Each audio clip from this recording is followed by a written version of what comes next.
hari ini kita ada syuting. Kita syuting web series. Ada 420. Halo Wak, apa kabar Wak? Alhamdulillah, baik. Nih Mas Ari dari 420, kamu? Reza Itu dokumentasinya dari Sadadanya. Jadi inilah orang di balik Sadadanya di YouTube channel 420. Kadang buang air aja ikut. Kemarin Sadadanya lagi habis syuting asik-asikan di Bali, Wak, kayaknya, Wak. Iya, karena syuting cerita dong, Wak. Itu episode pertama karena memang kita itu mengangkat tentang kegiatan kita waktu di Bali. Terus kita dijadiin ada satu scene kita main di sana di film Filosofi Kopi yang kedua. Terus lagu 420 yang baru ini, Zona Nyaman ini dijadikan sebagai original soundtrack untuk Filosofi kedua Ben dan Jody gitu. Jadi makanya kemarin tuh episode pertamanya tentang yang di Bali. Dan ini sudah mau masuk ke episode ke-3. Iya, makanya dia Hai masuk. Iya, karena ini pertama kali kita main ke Hai, karena salah satu media di Jakarta yang pertama kali kita kerjasama. Dan ini ada hubungannya dengan Miki juga. Oh, berarti Hai adalah media pertama mainstream yang mengundang 420. Iya, karena emang kita bukan cuek juga sih, emang kita belum ada koneksi ke sana, makanya kita kerja sama Miki dan Miki juga kerja sama Hai. Mungkin mudah-mudahan kita bisa kerja sama terus. Jadi kali ini 420 sedang photoshoot. Ya. Soundtrack. Ini soundtrack apa nih? Filosofi Kopi 2. Oke. Mereka juga bakal jadi cameo di Filosofi Kopi 2. Kayak bapak nih suka nih. Suka banget.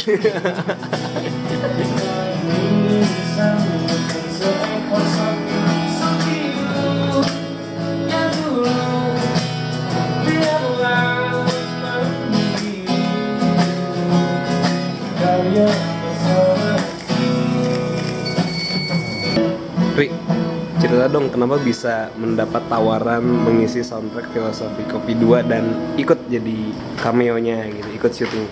Tawarannya gimana sih awalnya? Kebetulan emang aku sering main ke Filosofi Kopi yang di Melawai. Terus kebetulan talent koordinatornya itu teman aku waktu kuliah. Terus akhirnya dia tuh dengerin 420 tapi dia nggak tahu ternyata aku yang nyanyi gitu. Terus dia bilang, "Woi, ternyata kamu yang nyanyi 420 gitu." Terus akhirnya sutradara aku mau ketemu gitu, Mas Angga gitu. Terus akhirnya yaudah kita ketemu.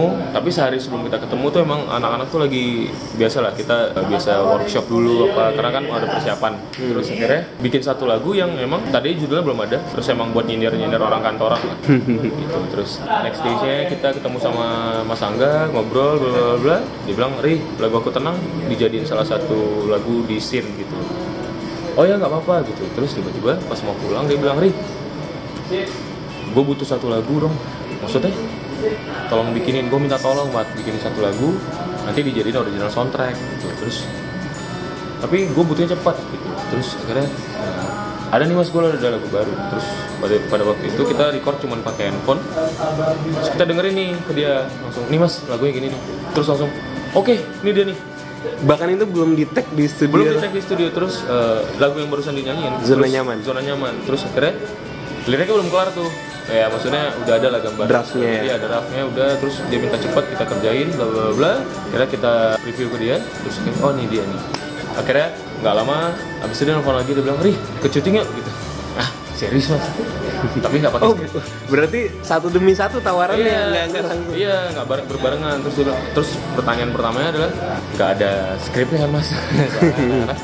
Iya. Gimana gitu? Enggak, ini cuman nanti ada satu scene kita main di pinggir pantai, terus nanti 420 perform gitu. Tadinya mau di Jakarta, cuman karena ada beberapa talent di Bali yang nggak bisa, terus akhirnya ya udah 420 diberangkatin ke Bali.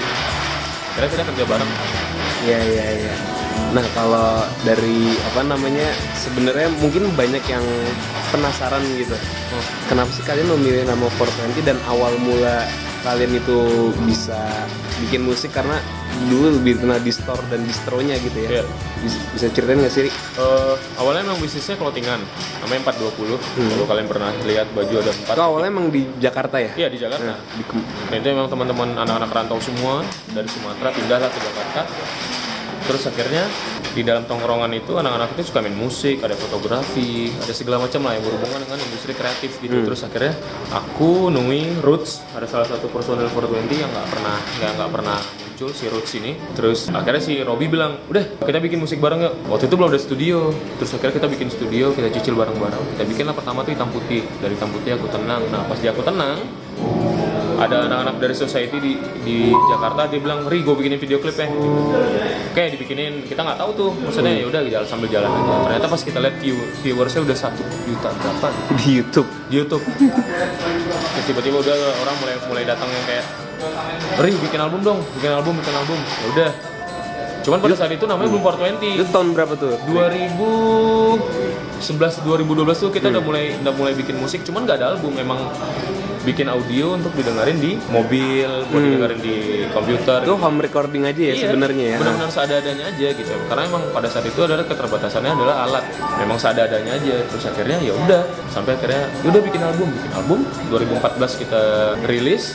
Tapi wah nih nama bandnya apa gitu. Itu 2014. Iya, sebelum 2014 tuh Sebelum, kita, oke. iya, kita udah mau ngeluarin album, cuman namanya belum ada nih. Itu yang EP pertama EP kalian. pertama. Apa judulnya? Yang Setengah dulu. setengah dulu. Unik-unik judul kalian. Terus akhirnya udah apa ya gitu. Jadi 420, 420 kali ya. Cuman spellingnya gimana nih? Ada yang bilang FRTWNTY, ada FOURTWENTY. Akhirnya udahlah FOURTWNTY aja gitu. Oke. Biar orang nggak inilah. Nggak kepecah konsentrasi ngasih 420 ngasih 420. Sebenarnya itu sih malas nge-rebrandingnya aja sih. Iya. Nah, terus apa namanya? Setelah ada nama 420 itu di 2014, EP pertama, Yes. terus struggle kalian untuk nyari manggung atau untuk mempromosikan lagu itu kayak gimana? Pertamanya mikir kan, ini album udah jadi. Paling prediksi kita tuh adalah, ini paling setahun habis nih. Oke. Ternyata dalam waktu 3 bulan tuh sold out. Nggak nyampe 3 bulan lah, 2 bulan. Fisiknya? Fisik.